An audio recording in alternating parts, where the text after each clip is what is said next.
엄마랑 한창 엄청 싸울 때에는 어머니는 이게 연애적인 거로만 이걸 이해하셨기 때문에 네가 남자랑 잡았어? 네가 여자랑 잡았어? 뭐 잡았지도 않고서 네가 어떻게 알아? 막 이러고 엄마는 잡았어? 엄마는 여자랑 잡았어? 엄마도 안 잡았는데 어떻게 알아? 미친 거지 거의. 저희 위드 채널 촬영에 와주신 거 너무 감사드려요. 일단은 간단한 소개, 고래님, 갈기님, 멈님, 그 다음에 여자친구 상세님. 일단은 제 채널 영상을 안 보신 분들도 있다고 했으니까 간단히 오늘 영상 찍기 전에 소개를 드리자면, 제가 이 채널을 저희 러브스타일을 기록하려고 시작을 했거든요. 이전에 찍었던 영상들이 제가 상세님하고 처음 만남 이 풀스토리랑 어떻게 첫 만남에서 이 사람하고 결혼하겠구나라는 수준으로 이제 생각을 하게 됐는지 이상형 체크리스트 이런 내용을 다뤘고요. 그 다음에는 연애 초반에 이 사람한테 되게 인상 깊었던 점, 그리고 저희 집안의 불행의 사건이 한번 쾅 세게 터지고 나서 뭔가 관계가 되게 깊어진 그런 계기의 사건이 있었어요. 거기까지 저희가 촬영을 했거든요. 그래서 이 사람하고 뭔가 평생을 약속하고 싶다 이런 마음이 들어서 프로포즈 편지를 줬습니다. 그 영상에 그 편지 전편이 나오는데 찍었던 그 영상에서는 예고편으로 다음에는 커밍아웃 이야기를 했으면 좋겠다 이렇게 했었는데, 오늘 할 이야기가 바로 저희의 커밍아웃 스토리입니다. I'm coming out. coming out.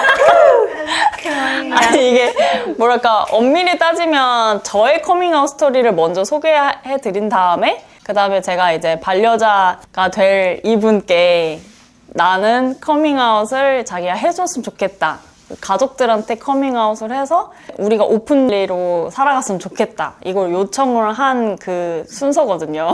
그래서 아마 상세님도 초반에 저를 만난 지 얼마 안 됐는데 이런 얘기를 덜컥 받아서 되게 당황하셨을 것 같은데, 저는 그냥 가족들한테 커밍아웃 10대 때 다 얘기를 해가지고 지금은 되게 지지와 수용을 받고 있는 상태예요 라는 거를 이미 첫 만남 때 다 얘기를 했거든요. 근데 그럴 때 이제 자연스럽게 떠보거든요. 어떤 가풍인지 아니면 뭐 커밍아웃에 뭔가 뜻이 있으신지 이런 걸 살짝 물어봐요. 그때 그냥 뭐 당연히 해야겠죠? 약간 이런 투로 말씀을 해주셨어요. 그래서 저는 커밍아웃 생각이 전혀 없어요. 뭐 저는 가족들이랑 별로 친하지도 않고요. 뭐 이렇게 말했으면은 제가 그냥 이 이야기를 아예 수면 위로 꺼내지도 않았을 텐데, 그냥 너무 자연스럽게 언제건 해야겠죠? 약간 이런 투로 말씀을 하셨단 말이에요, 상세님이. 그래서 그 언제가 지금이야 라고 이렇게 말을 해야겠다 해가지고 제가 이 사람하고 진짜 평생 함께 갈 각오를 다지면서 프로포즈 편지에다가도 그걸 썼어요. 커밍아웃을 했으면 좋겠다.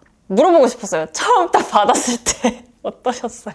커밍아웃을 해달라고 여자친구가 이런 말을 한 적도 당연히 처음이었을 것 같은데, 언젠가 하겠다고는 했지만 그게 3, 2, 1 바로 지금. 이럴 줄은 몰랐죠. 왜냐하면 몇 년 뒤에 할 줄 알았는데 저희가 2018년 12월에 만났거든요. 근데 커밍아웃을 해라. 아니 해라라니 해줬으면 좋겠다. 그치만 결국 해라도 그 말이잖아요. 그게 2019년 1월의 일이었습니다. 2달 만에. 제가 되게 많은 영상 속에서 저는 10대 때 다 커밍아웃 했어요 라고 얘기를 하면서 꼭 붙이는 단서가 한 7년 정도 지나고 나서야 뭔가 수용과 지지의 어떤 단계로 왔어요. 부모님하고 관계를 회복했어요. 그랬거든요. 그러니까 저는 이 커밍아웃이 어차피 되게 지난하고 오래 걸리는 과정이란 걸 알고 있었어요. 그래서 나는 이 사람하고 한 5, 6년 뒤에 결혼을 할 거니까 지금 커밍아웃을 해두면 이제 우리가 결혼할 때쯤에 결혼식에 부모님을 초대할 수 있지 않을까라는 저의 먼 계획이 있었던 거죠.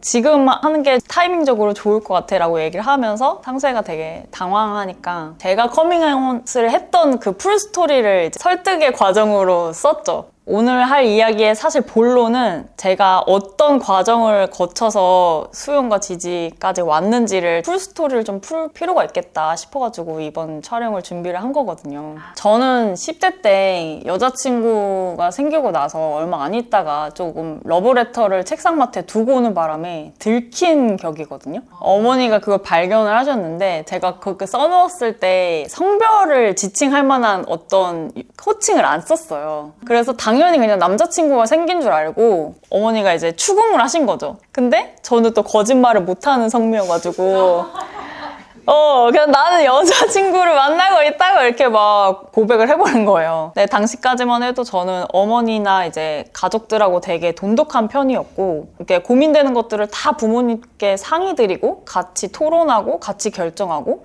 이런 가풍에서 있었기 때문에, 가족 내에 비밀이 생긴다는 게 제가 말 못할 뭔가가 생긴다는 거가 굉장히 스트레스였어요. 저의 정신 건강에 너무 안 좋았고, 그리고 안 그래도 외로움이 많은 편이었는데 너무 고립되더라고요. 가족들한테 그런 거를 의지할 수가 없으니까 어디 가서 고민 상담도 못 하겠고 너무 혼란스럽고, 흔히들 뭐랄까 성소자가 겪을 만한 어떤 자기 정체와의 일련의 과정들을 되게 짧게 우두두두두 다 겪은 것 같아요. 상세님은 디나이얼 하는 단계 없이 거의 뭐 초등학교 때 아셨다고 그랬거든요. 자기가 다르다는 거를. Let's go lesbian. 살짝 얘기해 봐주세요.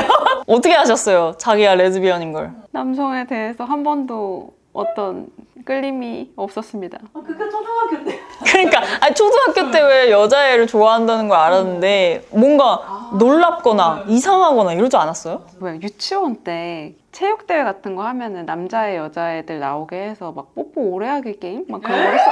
그런 게 있었어. 그런 게 있었다고. 물 뽀뽀시키고. 맞아. 내 나이 80. 그렇게 야만의 시절을 겪어왔다고. 근데 그때 정말 딱 기억이 나요. 이긴다. 반드시 이긴다. 그래서 어떠한 감정도 없이 이긴다. 약간 이렇게 했던 게 딱 기억이 나고, 그 이후로는 조금 또 어떤 것도 없었고, 8살 때 같은 반에 어떤 여자애를 좋아하게 돼서 그때 너무 당황스러웠어요. 여자애를 좋아하게 돼서 당황스러운 게 아니라 사람을 좋아하는 게 처음이어서 너무 당황스러운 거예요. 왜 도망가고 싶지? 약간 이런 느낌? 그래서 뭔가 여자애를 사랑하게 되다니 내 자신이 밉고 싫군 이라고 느꼈던 건 아니었던 것 같아요. 뭐 이렇게 풀스토리는 저도 오늘 처음 들어보네요. 제가 초반에 물어봤을 때는 그냥 초등학교 때부터 여자를 좋아했고, 그게 한 번도 이상하다거나 그런 적이 없었고 그냥 자연스럽게 받아들였다고. 저는 고등학교 1학년 때 여자를 처음 사랑하게 돼가지고 엄청나게 충격과 약간 공포 때는 되게 철이 없던 때여가지고 제가 그냥 되게 잘난 놈한테 시집 갈 줄 알았어요. 근데 내가 생각했던 미래가 와장창 다 깨지고 나니까 너무 억울한 거예요. 나한테 왜 이런 일이, 막 이런 생각도 잠깐 들었고, 그리고 진짜 디나이얼한 그 부정의 단계에서 이걸 나름대로 바꿔보려고 갑자기 남자 소개를 받겠다느니 그런 해프닝적인 그런 시츄에이션을 만들기도 했었고, 진짜 많이 울기도 했었고, 이거를 부정하고 싶은 그 마음이 뭔지는 제가 느끼고서 이렇게 훅 넘어간 거여서. 근데 이제 나는 틀린 게 아니야, 난 그냥 다른 거야 라고 탑재를 하고 나니까 이 어린 마음에 그 다름에 너무 집착을 하게 된 거예요. 어머니한테 그 얘기를 하는 것도 사실 뭔가 내가 다른 게 틀린 게 아니고 다른 건 좋은 거고 난 내가 자랑스럽고 너무 그거를 드러내고 싶었던 것 같아요, 어렸을 때는. 그거를 이제 쉬쉬하거나 좀 숨겨라 하는 게 저를 더 작아지게 만드니까 난 더 당당해! 나는 꿀릴 게 없어! 난 죄 지은 거 없어! 막 이런 식으로 그런 심보가 너무 강해가지고 어머니하고 이제 부딪히기 시작을 한 거죠. 근데 첫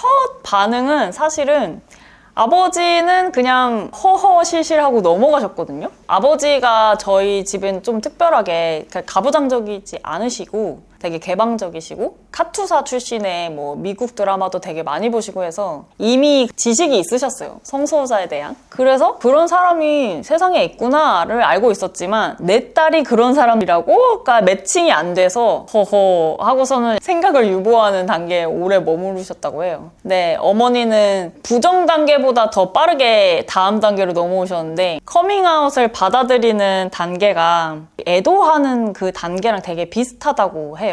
그래서 처음에 커밍아웃을 딱 받으면 부정하는 단계가 있고, 그 다음에 분노하거나 죄책감을 갖거나 하는 그런 단계가 있고, 그 다음에는 타협하려고 하는 그런 단계가 있어요. 막 설득하려고 하고 뭔가 조곤조곤 이렇게 대화를 시도하지만 이쪽으로 넘어오게끔 하는, 아니면 이건 아닐 거야 하는 스스로 내면의 어떤 타협, 그런 단계가 있고요. 그 다음에는 이제 깊은 우울 그리고 맨 마지막에 약간 수용의 단계로 간다고 해요. 근데 그걸 배우기 전에는 어머니랑 한참 부딪혔을 때 이제 아버지는 부정 단계, 첫 번째 단계가 굉장히 기셨고, 그리고 생각을 유보하셨고, 어머니는 분노 단계에서 저랑 되게 많이 부딪혔거든요. 이거는 조금 결이 다른 걸 수도 있는데 부모님들마다 다르겠지만 죄책감을 느끼시는 분들도 있는데 반대로 배신감? 네가 어떻게 나한테 이럴 수 있니? 하는 그런 배신감을 느끼시는 분들도 있다 하더라고요. 내 인생도 살기가 너무 버거운데 왜 나한테 이런 일이라는 생각이 저도 들었지만 어머니한테도 들었던 거예요. 내 딸이 왜 그런 걸까 하는 그런 것들. 그래서 어머니는 이제 저한테 좀 쉬쉬하고 생각을 좀 해라. 깊게 해봐라. 아니면 막 자꾸 말하고 다니지 말아라. 약간 이런 식으로 좀 숨기길 바라셨던 것 같아요, 초반에는. 그래서 그것 때문에 어머니랑 굉장히 많이 트러블이 있었거든요. 정말 진짜 이 다양한 단계에서 흔히 들을 수 있는 그 멘트들이 있는데 그거를 거의 한 번씩 다 들어본 것 같기도 하거든요. 안 들어본 것도 있었지만 그냥 부정 단계의 가장 대표적인 멘트는 네가 아직 어려서 그래. 네가 아직 뭘 몰라서 그래. 네가 아직 제대로 된 남성, 그러니까 이성을 만나본 적이 없어서 그래. 라는 그런 멘트로 넌 아직 사춘기야. 뭔가 결정하지 말으렴. 이런 느낌의 뉘앙스? 근데 이거는 비단 부모님하고 트러블 날 때뿐만 아니라 그냥 제가 커밍아웃하면 의뢰 다른 사람들의 반응 중에 하나였거든요. 아직 그런 걸 결정하기엔 좀 어리지 않니? 막 이렇게 얘기를 하는데 저는 그게 항상 의문이었던 것 같아요. 이 헤테로 이성애자들은 유치원생 때부터 막 남자친구 여자친구 만들고 막 이걸 아무렇지 않게 당연하게 생각하면서 나는 뭐 성인이 코앞인데 지금 심지어 성인이 된 이후에 커밍아웃 해도 네가 아직 뭘 몰라서 그렇다는 얘기를 들으니까. 그리고 그 단계를 넘어서면은 이제 죄책감 단계에서는 부모님들이 내가 뭘 잘못 키워서 그런가, 내가 뭔가 잘못했나, 너무 자유롭게 풀어줘서 그런가, 5만 가지 그런 자책을 하시기도 하고요.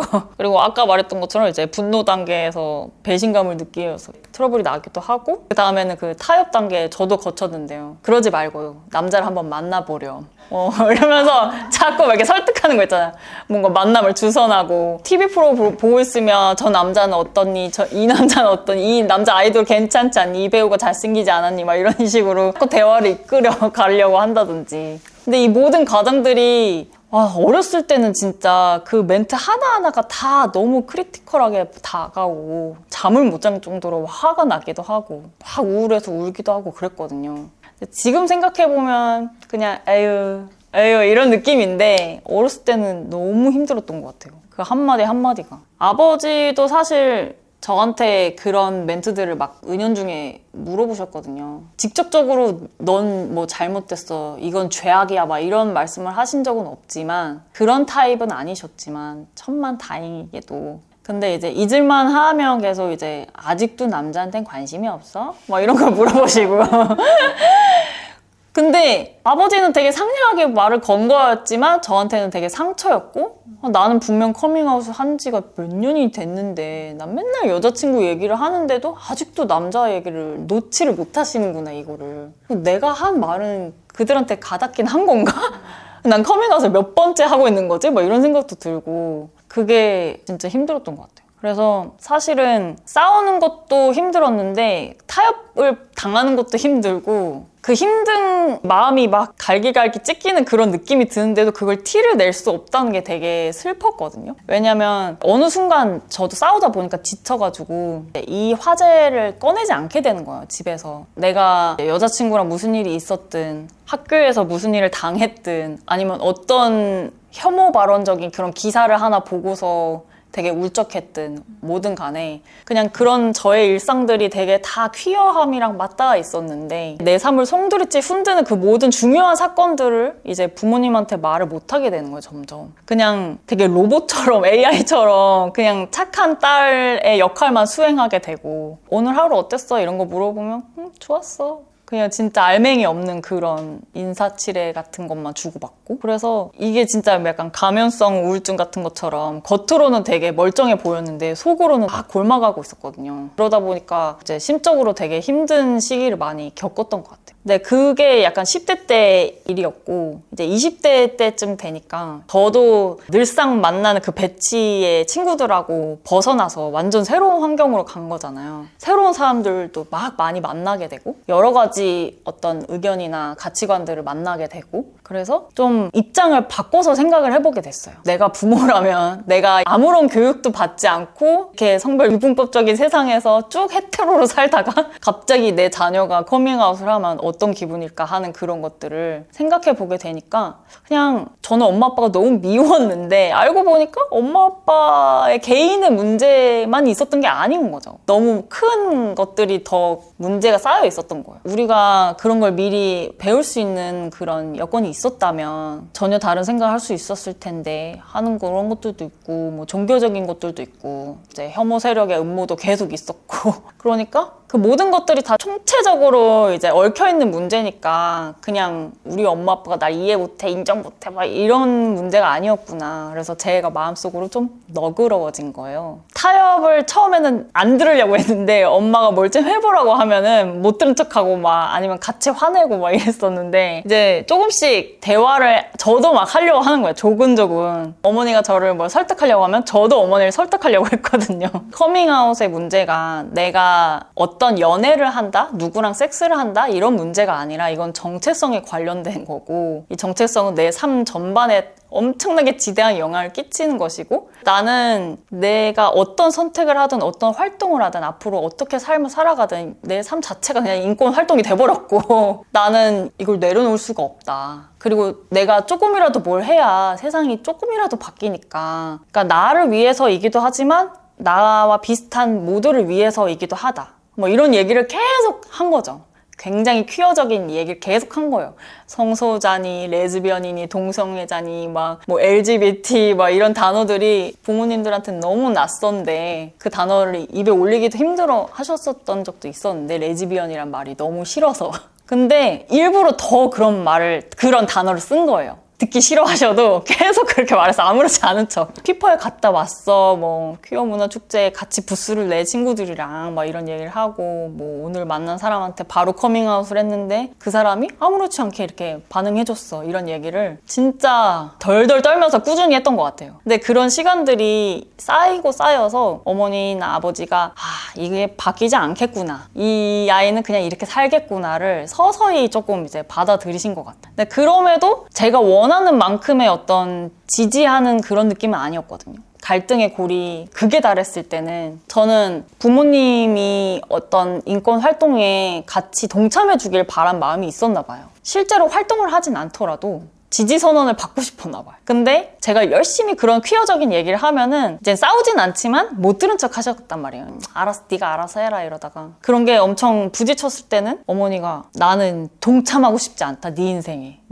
너의 그런 인생에 동참하고 싶지 않은데 왜 자꾸 끌어들이려고 하냐. 극기야는 이제 우리가 너의 인생에 간섭하는 것도 아니고 그냥 이제 알아서 살아라. 이 정도까지만 해도 굉장한 수용이고 굉장한 그런 건데 왜 여기서 만족하지 않고 뭘 더 바라느냐. 그래서 저는 그 간극에서 되게 많이 헤맸던 것 같아요. 이게 말로는 알아서 해라고 했지만은 예전과 같은 엄마 아빠의 사이를 되찾은 느낌은 아니었거든요. 그냥 뭔가 나 혼자 얘기하고 있는 듯한 그런 느낌? 그런 시간도 꽤 오래 가졌던 것 같아요. 그러다가 어느 날 어머니한테 어머니의 인생을 바꿀 만한 사건이 하나 터졌어요. 어머니가 갑자기 꽤 고군분투하고 잘 다녔던 회사에서 갑작스레 퇴사 통보를 받고서 해고돼가지고 터덜터덜 지하철을 타고 돌아오는데 너무 고독한 그 기분을 느끼셨다는 거야. 그 전철 안에서. 내 인생은 왜 이렇지? 근데 둘러보니까 다들 너무 멀쩡하게 살고 있고 다 행복해 보이고 근데 내 인생만 너무 미저리한 것 같고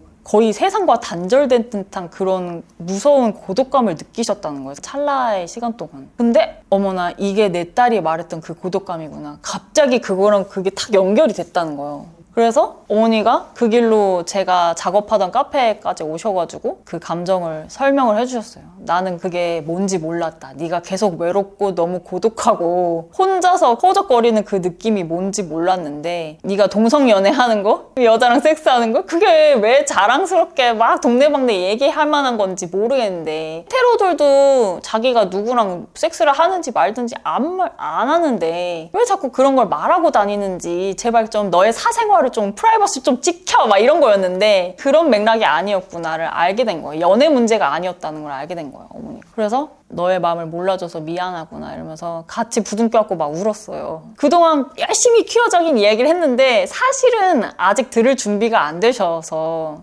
가닿지 못하고 있었던 거예요. 그 단어들이나 개념이나 많은 사건들이 완벽하게 부모님한테 가닿지 못한 상황에서 드디어 문이 탁 열린 거죠. 나는 이제 들을 준비가 되었단다 하고 이 감정적으로 유대가 다시 이렇게 형성이 되고 나니까 그때부터 제가 하는 말들이 진짜 좀 전달이 되더라고요. 제가 하는 고민이나 특히나 저는 웹툰 작가로 지금 막 데뷔를 준비하던 그런 시기였으니까 제가 첫 데뷔 작품을 퀴어한 이야기로 다루고 싶었거든요. 근데 그걸 안 하고 싶어도 좋아하는 로맨스 코미디 같은 작품을 짜면 다 백합이 되는 거예요. 다 GL 작품이 되고. 그래서 어쩔 수 없이 첫 데뷔작을 그런 퀴어한 작품으로 내야 되는데 어머니는 그게 커리어적으로 맞냐 저를 말리셨거든요. 어머니는 네가 정 영향력을 행사하고 싶으면 더 유명 스타 작가가 돼서 나중에 커밍아웃하면 더 낫지 않겠니? 이러면서 굳이 그걸 첫 작품으로 해야겠니? 너의 가능성을 제한하는 거 아니니? 막 이런 식으로 좀 말리셨었는데 그 문제도 이제 좀 적극적인 지지로 돌아섰었고 그게 시기적으로 한 5, 6년 때부터 이제 진정한 대화가 다시 시작된 그런 시기였던 것 같아요. 저는 솔직히 되게 운이 좋은 케이스여서 저희 부모님이랑 사이가 좋고 부모님이랑 대화를 되게 많이 하고 그리고 되게 개방적이시고 진보적이시고 뭐 이런 것들을 생각했을 때 되게 금방 받아들여질 거라고 생각했는데도 엄청나게 오랜 불협화음을 겪고서 여기까지 왔잖아요. 어떤 고난이 도사리고 있는지를 어렴풋이 이제 다 경험을 했다고 생각을 해서 상세한테 커밍아웃을 요청을 할 때도 프로포즈 편지에도 이런 워딩을 썼어요. 나는 이제 행복해질 각오가 되었어. 약간 이런 식으로 썼거든요. 나랑 같이 그 각오를 해주겠니? 라고 한 거예요.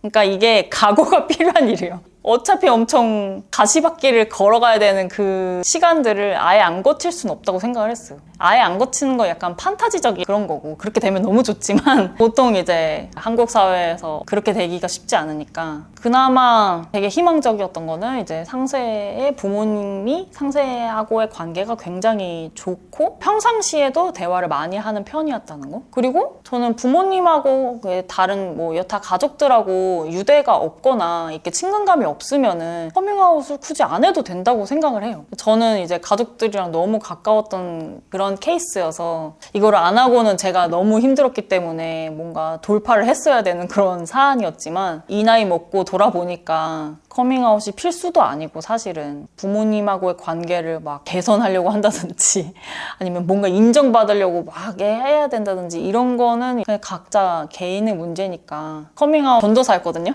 하라고 추천하고 고민하고 있으면 상담 들어주고 이랬었는데 물론 지금도 하려는 의지가 강하신데 고민돼요라고 하면은 뭐 적극 도와드리겠지만 할 생각이 없어요 라는 사람한테는 그러시군요. 그래서 저는 할 수 있는 사람 그리고 하고 싶은 사람들이 이 과정을 잘 지나서 뭔가 우리의 엘라이를 한 명, 두 명 이렇게 만들어 가는 게 앞으로 남은 생의 목표이지 않을까라는 생각이 드네요. 좀 짧게 축약된 버전으로 제 커밍아웃 스토리를 말씀을 드린 거고요. 상세님한테 커밍아웃을 요청을 드렸는데 되게 당황하셨다고 했잖아요. 근데 딱 그 시기가 상세님이 입사한 지 얼마 안 됐던 새로운 환경에 적응을 해야 되는 그런 시기였어요. 근데 안 그래도 이제 공적으로 회사에서 정신없고 스트레스 받고 막 이러는 골머리 썩는 상황에서 집에 가면 심신이 쉬어야 되는데 커밍아웃을 하면 집에서도 쉴 수가 없게 돼버리니까 너무 힘들 것 같으니 회사에서 적응을 한 다음에 차차 이제 계획을 해보도록 합시다. 그렇게 저한테 첫 거절을 해주셨던 걸로 기억이 나거든요. 맞습니까? 맞습니다. 타임라인 2018년 12월 사귐, 2019년 1월 커밍아웃 요청 받음, 그리고 입사. 그리고 3개월 동안 눈물의 인턴 생활. 3개월 동안 진짜 7kg 빠졌어요. 너무 스트레스 받아가지고. 너무 힘들었던 시기. 혹시 이쯤에서 뭔가 질문이나 하고 싶은 얘기 있으시면 편하게 하셔도 돼요. 저는 아직 연애를 막 그렇게 해야겠다는 생각이 없어서 커밍아웃을 딱히 안 하고 있는데 흥미롭게 들었던 거는 오히려 설득을 막 하게 되셨다는 부분, 나의 정의를 위해서 열심히 설득을 오히려 하고 근데 그게 나중에 받아들여졌다는 점. 근데 맞아. 그거를 그 부모님들이 이해할 수 있는 언어나 단어 같은 걸로 이렇게 그게 딱 맞아 떨어졌다는 부분이 조금 인사이트 같은 느낌. 그렇게 일을 시키면 그게 하나의 돌파구가 될 수 있겠구나 그런 생각이 들어서 좋았던 것 같아요. 진짜 대단한 부분은 뭐냐면 당연히 뭐 부모님도 대단하시지만 대화를 계속 지속적으로 요청하는 거. 됐어, 알았어 하는 사람한테 아니야, 그래도 그럴 게 아니고 나는 이 이야기를 하고 싶어 라고 거절을 아무리 당해도 그거를 시도하는 게 그 시도 끝에 저는 이렇게 됐다고 생각을 하거든요. 근데 그걸 거절을 당하면 나도 됐어 보통 이렇게 되는데 그게 대단한 거죠. 이게 막 결과론적으로 말하면 되게 대단하지만 사실 되게 막장 오브 막장이었어요. 약간 제가 진짜 오늘 완전 썰 풀려고 그 모든 A to Z를 다 풀려고 제가 갖고 온 멘트들이 진짜 많거든요. 와, 아까 축약 버전으로 말했다고 했잖아요. 엄마랑 한창 엄청 싸울 때에는 어머니는 이게 연애적인 거로만 이걸 이해하셨기 때문에 네가 남자랑 잡았어? 네가 여자랑 잡았어? 뭐 잡았지도 않고서 네가 어떻게 알아? 막 이러고 엄마는 잡았어? 엄마는 여자랑 잡았어? 엄마도 안 잡았는데 어떻게 알아? 미친 거지 거의. 너무 막 열불이 나니까 저도 막 그렇게 대든 거죠, 막 엄마한테. 그렇게 싸운 적도 있어요. 엄청 성숙하게 이거를 대처했다기보다는 막 그렇게 막 엉엉 울고 엄마한테 막 퍼붓고 엄마도 저한테 퍼붓고 이런 적도 있고 그냥 같이 침울하게 모른 척하고 며칠을 지낸 적도 있었고 그러다가 그냥 선뜻 뭔가 얘따 좋은 거 하나 이런 식으로 괜히 엄마가 뭐 최근에 예를 들어서 해외 연예인이 커밍아웃 했다더라? 너 그 기사 봤니? 막 이러고 그럼 뭐야? 이 대화를 이제 꺼내자는 건가? 막 이러면 나 여자친구 얘기하면 또 못 들은 척 하시고 그래서 어머니도 사실 약간 오락가락 하시는 건가? 뭔가 이 문제를 계속 본인도 밤새 생각하면서 어떻게든 이해해보려고 노력하시는 건가? 싶다가도 근데 또 되게 꿀팁 중에 하나는 옛날에 사귀던 여자친구를 이제 얘기를 하다가 어머니가 그래 그럼 한번 데리고 와봐 막 이런 식으로 만난 적이 있었어요. 그러니까 실제로 내가 사랑했던 그 사람을 한번 데리고 와서 이렇게 면대면으로 만나고 나니까 어머니가 그제서야 약간 사람이구나. 그러니까 뭐 레즈비언이니 동성애자니 그런 말들이 너무나 이질적이고 낯설고 되게 이상한 걸로만 배우셨으니까 뭔지 몰랐는데 막상 만나니까 그냥 너무 평범한 그냥 여자 사람 약간 이런 거죠. 이 세상을 살아가고 있는 내 딸내미 또래 혹은 뭐 연상연하 뭐 이런 거죠. 그러니까 얘도 그냥 내 딸 같은 아이고 다른 집에서 귀한 딸이구나 이런 걸 알고 나니까 그제서야 조금씩 여자친구라는 호칭이 어렵더라도 뭐 그 땡땡이는 뭐 잘 지내니? 땡땡이랑 어디 갔다 왔니? 뭐 이렇게 얘기를 조금 더 하게 되더라고요. 이게 한번 만나 뵙게 하는 것도 좀 큰 효과가 있구나. 그래서 이런 약간의 노하우 팁들 그런 것들을 몇 개 갖고 있었어요. 온갖 얘기를 하도 많이 들었으니까 이런 멘트를 받았을 때는 어떻게 받아쳐야 될지를 시뮬레이션 해놓은 것들이 되게 많았거든요. 네가 뭐 너무 치기 어린 마음에 뭘 몰라서 그렇다 이런 얘기를 하면은 똑같이 미러링해서 돌려주고 엄마도 뭘 몰라서 그래 막 이런 얘기를 한다든지 아니면 남자는 만나봤어? 못 만나봤어? 잡았어? 잡았어 막 이런 얘기 한다든지 난 해볼 수 있는 거 다 해봤어. 너는 좀 고치려고 해봐. 뭐 바꾸려고는 안 했어. 나도 다 했어. 다 해봤던 거야. 막 이러고 받아칠 멘트들을 다 준비해놓고 그것들을 다 겪고 나니까 자신감이 생겼던 것 같아요. 그래서 대뜸 커밍아웃을 요청한 것도 있었어요. 그리고 저는 이제 가족한테 오픈하고 나서 너무 잘 지내게 되니까 그동안 이제 억눌렀던 그 모든 일상들을 다 공유할 수가 있게 된 거예요. 엄마 아빠한테 다. 근데 아버지는 그냥 저희 엄마랑 막 이러고 있는 거를 옆에서 지켜본 것도 있었을 테고 그리고 스스로 자연스럽게 이게 시간이 지나도 변하지 않는 거라는 걸 알게 되니까 그냥 약간 받아들이는 걸로 스무스하게 넘어가신 것 같은데 근데 어쨌든 저는 상세님이 커밍아웃을 해서 부모님하고 어떤 일을 겪더라도 제가 옆에서 서포트를 할 수 있을 거라고 생각을 했어요. 뭔가 의지할 수 있게 조언이라든지 아니면 그런 응원의 멘트를 할 수 있을 거라고 생각을 해서 그런 자신감 때문도 있었겠지만 앞으로 저희가 진짜 진지하게 결혼도 하고 같이 삶을 꾸려나가게 될 텐데 이제 너무 살갑게 지내는 가족들한테 이거를 비밀로 해버리면 이 삶에 너무 많은 영역을 숨기게 되는 꼴이라서 나도 가족들한테 다 얘기를 했으니까 나는 당신이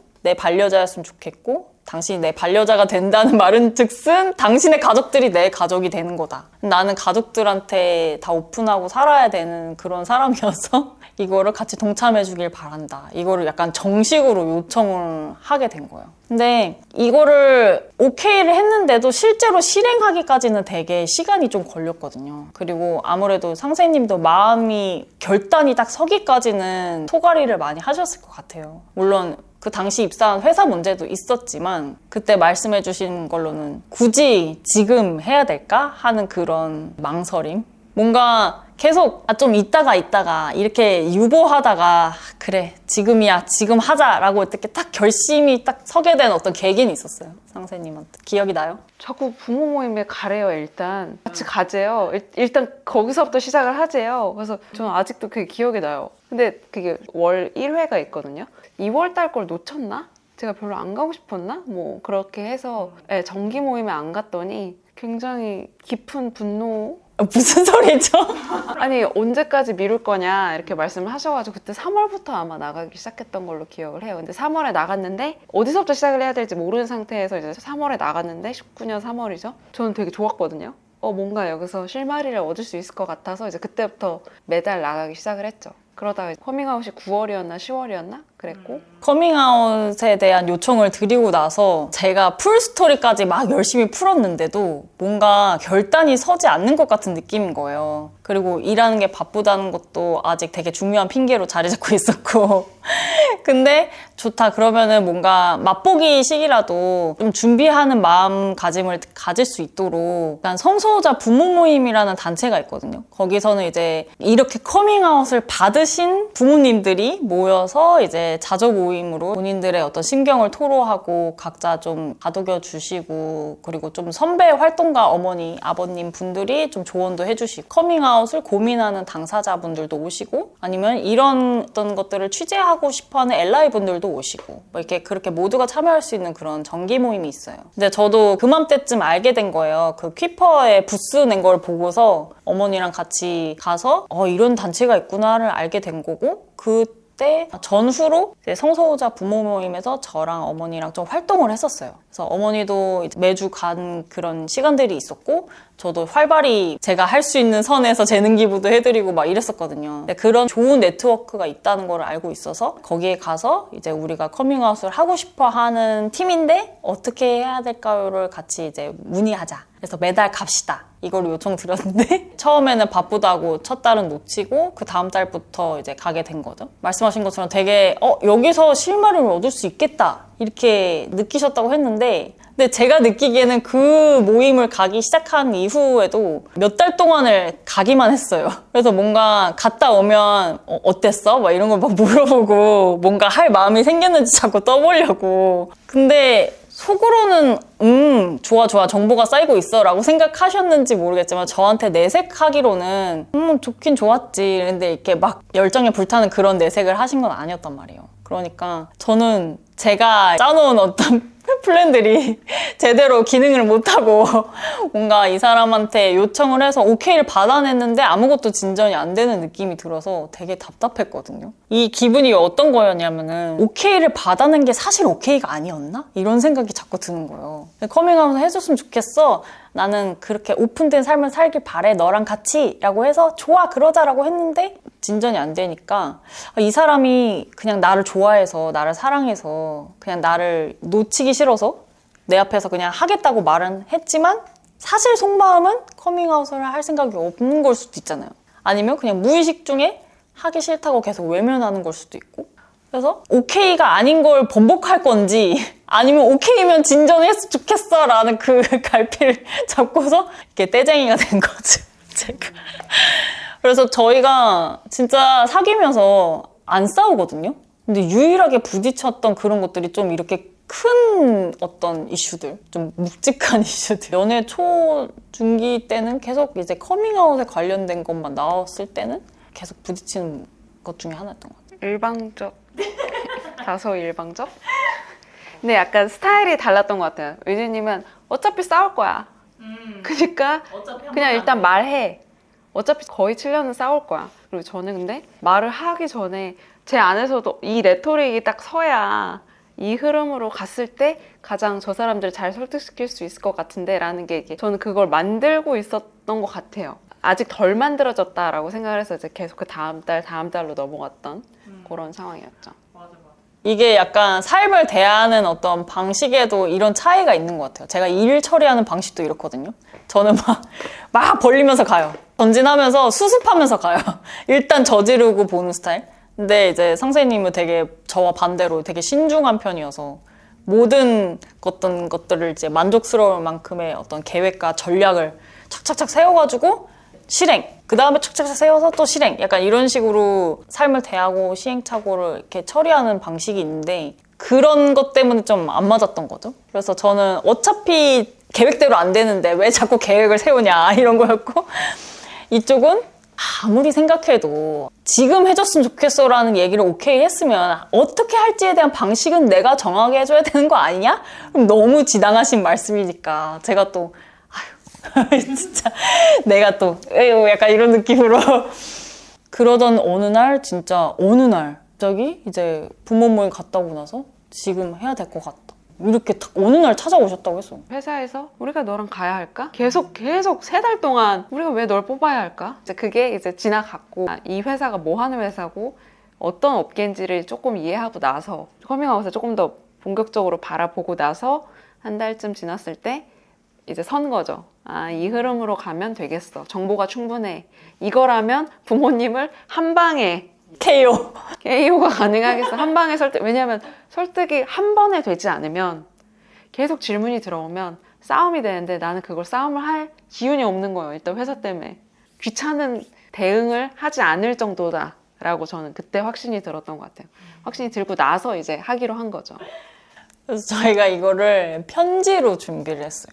커밍아웃을 편지로 준비한 게 너무 잘한 선택인 것 같고 말씀해 주신 것처럼 그 온갖 종류의 질문들과 질타에 가까운 질문들을 받게 될 텐데 그것들에 어떻게 대응하고 답변할지를 쫙 담은 그런 완벽한 포트폴리오 같은 그런 편지를 딱 준비를 하는 게 저희 계획이었거든요. 그래서 좋아 그럼 편지로 가자 이래가지고 카페에서 편지지를 놓고 같이 쓰기로 결정을 하고 펜을 딱 꺼내드렸어요. 근데 한 줄 쓰고서 뿌앵하고 우는 거예요. 엄마 나 땡땡이야 막 상세야 이렇게 딱 썼는데 막 눈물이 막 나니까 저도 같이 막 울었거든요.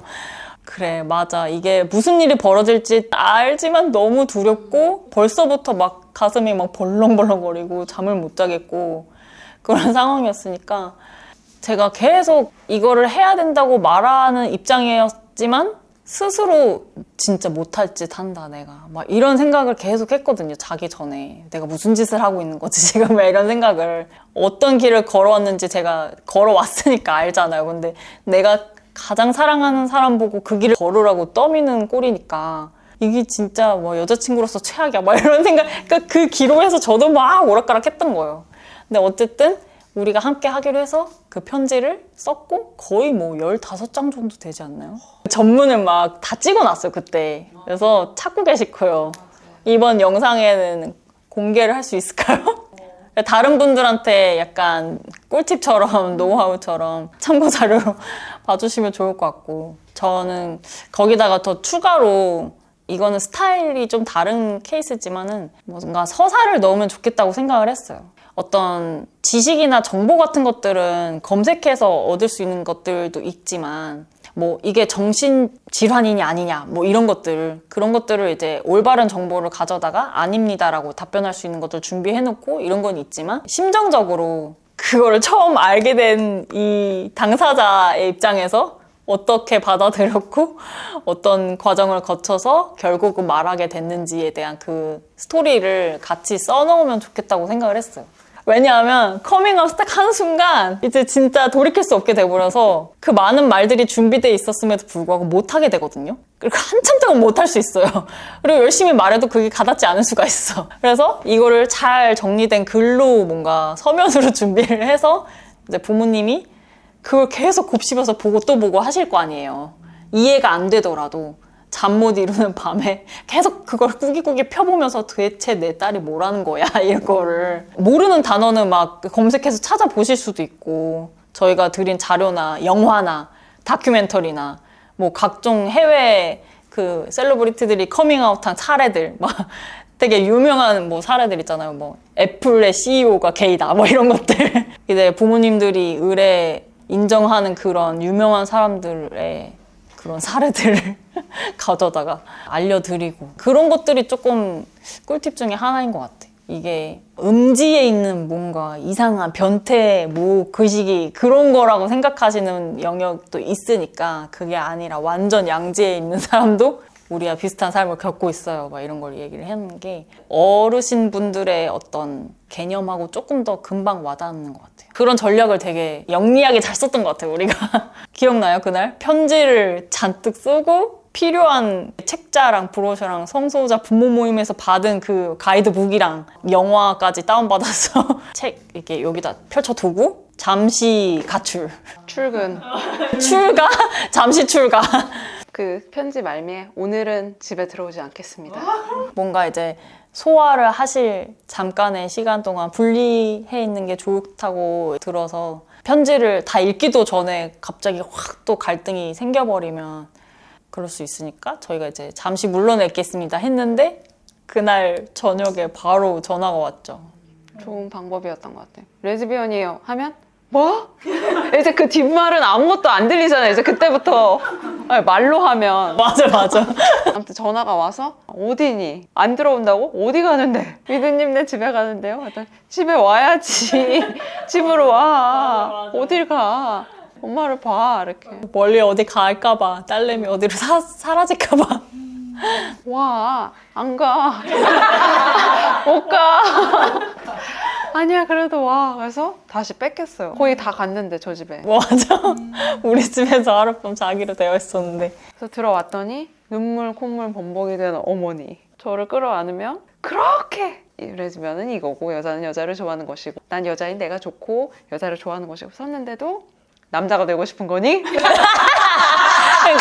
뭐 이거를 지식이 없으셔서 이게 이해를 잘 못하셔요. 아직 첫 물음이 남자가 되고 싶은 거니? 아 진짜 그게 아니요. 그러니까 이게 정말 어려우신 거예요. 그냥 너무 낯선 개념들인 거지. 아유. 그러니까 이게 조금만 더 복잡해지면 얼마나 어려우시겠어요. 그치. 왜 편지로 하게 됐냐에 엄청 롤모델이 된 분이 계셔요. 이거는 꼭 감사 인사를 해야 되는 것 같아요. 성소자 부모 모임 설명을 살짝만 하자면 가면은 저희 같은 당사자들은 조금 뒤에 앉아 있고 부모 모임이기 때문에 부모님들끼리 서로를 돕는 부모님들끼리 셀프 헬프 자조 모임으로 기능하는 곳이고 저희한테 발언권이 많기보다는 부모님들 위주로 하시다가 가끔 부모님이 궁금하신 게 있거나 의견을 듣고 싶은 게 있거나 할 때 이제 당사자한테 마이크가 돌아오는 그런 그래서 당사자 자녀와 뭐 커밍아웃 받으신 부모님들 뭐 이렇게 완벽하게 케이스가 딱 맞진 않더라도 내 딸, 내 아들, 내 자녀가 이런 말을 했어요. 대체 그 아이 속내는 뭐죠? 그러면 혹시 답변 가능하신 당사자 계신가요? 이러면 마이크 잡아서 저는 이랬어요. 이런 식으로 그 당시 심경을 토로하면서 이제 비스무리하게 감정선을 이해하는 데 좀 도움을 드리는 약간 그런 느낌이었거든요. 근데 그 중에서 비비안님, 지미님의 아들인 게이 예준님이 그 커밍아웃 하신 이야기가 어디 기사에 제가 본 적이 있어요. 근데 그 기사를 제가 닳도록 봤던 기억이 나요. 이렇게 해야 되는구나. 분리할 시간을 줘야 된다. 그리고 편지를 쓰고 하루 가출했다. 이것도 다 예준님 케이스를 제가 따라한 거기 때문에 벤치마킹을 한 거죠. 그래서 그거에 대해서 너무 감사하게 생각을 하고 있고 그때 그걸 정말 동아줄 잡듯이 보고 따라했는데 그게 잘 풀린 케이스이기 때문에 이 영상이 만약에 조금이라도 다른 사람한테 도움이 될 수 있으면 되게 좋을 것 같아요. 저는 그게 너무 큰 도움이었어요. 19년도에 그 기사 하나. 그래서 저도 갈무리를 좀 해보자면 저의 이야기가 막 전공법이라고 할 수는 없을 것 같아요. 저희의 이야기가. 그렇지만은 뭔가 조금이라도 진짜 도움 드리고 싶어서 이런 영상을 만들게 된 건데 뭔가 당부의 말씀이라고 하기엔 좀 뭐하지만 그래도 미래에 커밍아웃을 하려고 하시는 분들께 드리고 싶은 말은 각오를 하셔도 분명 아플 거예요. 아프고 근데 너무 슬픈 거는 부모님도 함께 아프셨더라고요. 되게 많이 우시기도 하고 속상하시기도 하고 감정의 그 막 롤러코스터를 같이 타시기도 하고 물론 아닌 케이스도 있지만 근데 뭐 조금 한 발 두 발 멀리서 보면은 이게 진짜 누구의 잘못인가? 라는 물음표 이런 게 떴을 때 저는 조금 마음이 편해지기 시작했거든요. 처음에는 내가 잘못된 건가 싶어서 그걸 막 벗어나려고 발버둥 쳤는데 그것도 아니었고 부모님이 잘못하는 거야 이런 식으로 막 부모님 원망했던 시기도 돌이켜보니까 어쩔 수 없었네 약간 이런 것들을 이렇게 켜켜이 알게 되는 시간들이 지나고 나니까 조금 더 사회 구조적인 문제도 되게 크게 있고 어떻게 보면은 지금 당장 뭔가 사이가 회복되거나 문제가 해결되지 않더라도 시간이 걸리는 거라는 거를 서로 인지를 하고 이해할 순 없는데 뭔 말인지 모르겠는데 뭐 인정하고 싶지 않고 동참하고 싶지 않은데 아휴 알겠다 어떡하니 그래도 우린 가족이니까 서로 사랑하는 걸 이런 식으로 미뤄두더라도 시간이 지나고 나면 갑자기 그냥 어느 날 뭔가 해결되는 그런 타임라인으로 넘어가기도 하고 그러더라고요. 그래서 너무 이제 고단하실 수도 있지만 이 또한 지나가리라. 그리고 잘 안 되더라도 너무 양쪽 다 스스로를 자책하지 않으셨으면 좋겠는 마음. 그리고 서로 이제 원망하지 않으셨으면 하는 마음. 그래서 저는 진짜 이 나이쯤 되니까 이제서야 사실 뭐 커밍아웃이 인권 활동이고 너무너무 중요한 거고 가시화 활동이고 하지만 그래도 그것보다 삶을 살아내는 게 더 중요하다는 생각을 되게 많이 해요. 그래서 커밍아웃이 좌절되더라도 그게 내 인생 자체가 다 좌절되는 건 아니라고 말씀드리고 싶었어요. 가족이 아니더라도 더 가족 같은 다른 인연들을 만나게 될 수도 있고 반려자를 만나게 될 수도 있고 그런 거니까 포기하지 않으셨으면 하는 마음.